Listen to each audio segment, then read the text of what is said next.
नमस्कार साथियों, फिर आपका स्वागत है आपके अपने चैनल सुल्तानपुर आवाज में। आपको बता दें, अभी हाल में ही सोशल मीडिया के माध्यम से आपने देखा होगा 3 जनवरी को सुल्तानपुर के तिकोनिया पार्क में माता सावित्रीबाई फुले की जयंती मनाई गई, जिसके निदेशक मास्टर श्यामलाल निषाद जी हमारे साथ में हैं। कुछ बातें उनसे करेंगे। सर जी, सबसे पहले नमस्कार सर। धन्यवाद सर, अभी 3 जनवरी को जिस तरह से आपने एक इतिहास रचा है सुल्तानपुर में, माता सावित्रीबाई फुले जयंती मनाई है, आपने ये भी आह्वान किया है कि पूरे उत्तर प्रदेश में पूरे महीने माता सावित्रीबाई फुले की जयंती मनाई जाएगी। जी जी, बहुत बहुत धन्यवाद। हाँ, अब इतिहास रचा है तो आप सब लोगों के सहयोग से रचा गया है।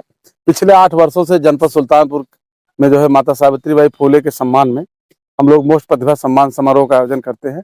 और इस बार जो है हमारे कमेटी है, मीटिंग में निर्णय लिया गया कि हमारी जो निःशुल्क पाठशालाएं चलाई जा रही हैं, इस समय 45 पाठशालाएं निःशुल्क चलाई जा रही हैं, उन पाठशालाओं में और जो हमारे मोस्ट के समर्थक हैं, मोस्ट के पदाधिकारी हैं, वो यथासंभव माता सावित्रीबाई फुले की जयंती, चूंकि 3 जनवरी को मुख्य कार्यक्रम होता है, तो 4 जनवरी से लेकर के 31 जनवरी तक पूरे प्रदेश में मतलब पूरा इतना जो है समय पे मनाया जाना चाहिए। उसी अनुक्रम में तैयारी चल रही है। कल 4 जनवरी को कहीं कहीं मनाई गई और किसी पाठशाला में हमारे 5 को भी मनाई गई। और अभी 8 तारीख को हमारे जो प्रदेश संयोजक हैं मोस्ट के रामानंद बौद्ध जी, उनके यहाँ जो है जौनपुर में जो है मनाई जाएगी। और 9 तारीख को प्रतापगढ़ में। इस तरीके से हम लोगों का प्रयास है कि ज्यादा से ज्यादा माता सावित्रीबाई फुले के बारे में लोग जाने कि माता सावित्रीबाई फुले का क्या संघर्ष रहा शिक्षा के प्रति, और शोषण अन्याय के खिलाफ क्या उनका वो था, और बहुत सारी चीजें उन्होंने अंधविश्वास के खिलाफ जो है अंधविश्वास को मिटाने के लिए बहुत सारा काम उन्होंने किया है। तो हम लोगों का मकसद है, मोस्ट कल्याण संस्थान का मकसद है कि लोग ज्यादा माता सावित्रीबाई फुले के बारे में जाने। और जो हमारे महापुरुष हैं, हम आप लोगों ने देखा होगा, हमने 10-10 जो है वो फ्रेम फोटो जो है दिया अपने कोचिंग जो सभी पाठशाला संचालकों को 10-10 फ्रेम फोटो दिया। इसलिए दिया कि ये इन फोटो को लगाइए और लोग पूछे कौन है, क्या है ये, तो लोग बताएंगे किस तरह का संघर्ष रहा। आज जो कुछ भी हम लोग हैं महापुरुषों के संघर्ष की वजह से। सर, एक प्रश्न है कि जिस तरह से आप बता रहे हैं कि कई वर्ष हो गए, सर प्रेरणा कहाँ से आई कि हम जो है प्रतिभा सम्मान और माता सावित्रीबाई फुले की जयंती मनाने के लिए? सर देखिए, हम जो है हमारे बड़े भाई साहब अच्छेलाल जी, वो भी हरवाही करते थे, तो हरवाही की रोटी हम खाए हैं। और मैं गरीबी बड़ी नजदीक से हमने देखा है, और किस तरह से पढ़ाई के अभाव में, अज्ञानता के अभाव में बच्चे पढ़ाई छोड़ते हैं, ये सब भी हमने देखा है गांव में। तो हमारा ये था कि कम से कम हम जितना कर पाए शिक्षा के प्रति लोगों को प्रेरित करें। और जब पहले तो हम लोग जानते थे कि भाग्य से ही सब कुछ होता है, लेकिन बाद में मुझे पता चला कि जब हमने पढ़ा तो पता चला कि जो कुछ मिला हमको महापुरुषों के संघर्ष से मिला है, खास करके बाबा साहब की वजह से मिला है।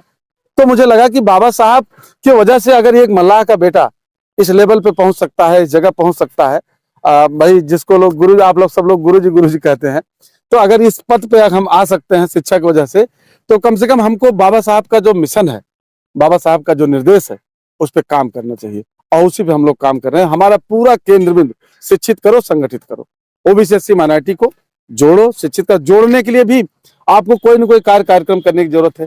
फेविकोल से तो आप जोड़ नहीं सकते, इसलिए हम लोग ये काम कर रहे हैं। अगला प्रश्न मेरा ये है सर, जिस समुदाय से आप आते हैं, निषाद समुदाय से आते हैं, निषाद समुदाय कितना प्रभावित हुआ है अभी आपसे, कि या कितना शिक्षित हुआ है?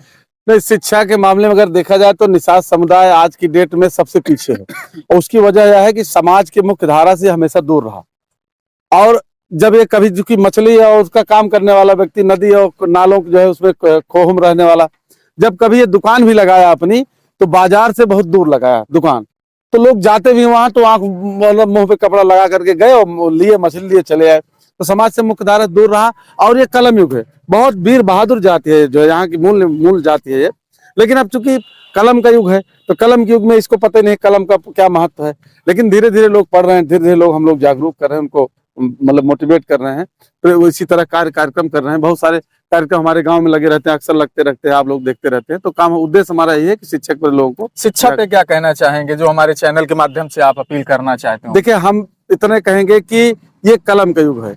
बहुत सारे लोग कहते हैं कलयुग है ये, हम कहते हैं कलम के युग है। कलम के युग में जो भी व्यक्ति जो भी अपने बच्चों को पढ़ाएगा और बेहतर शिक्षा की तरफ ले जाएगा, वही आगे जा पाएगा। और भाग्य और जो है इस तरह से कोई अगर सोचे कि भाग्य से कुछ हो जाएगा, तो ऐसे भाग्य जैसी कोई बात नहीं है। सब कुछ शिक्षा से ही संभव है, शिक्षा से ही।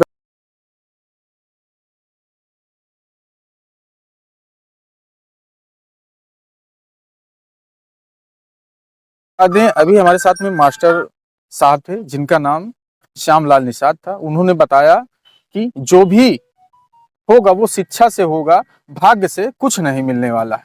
आपकी क्या राय है इनकी वीडियो पे, ये कमेंट करके जरूर बताइएगा। कैमरामैन और राजा के साथ मैं अनिल कुमार।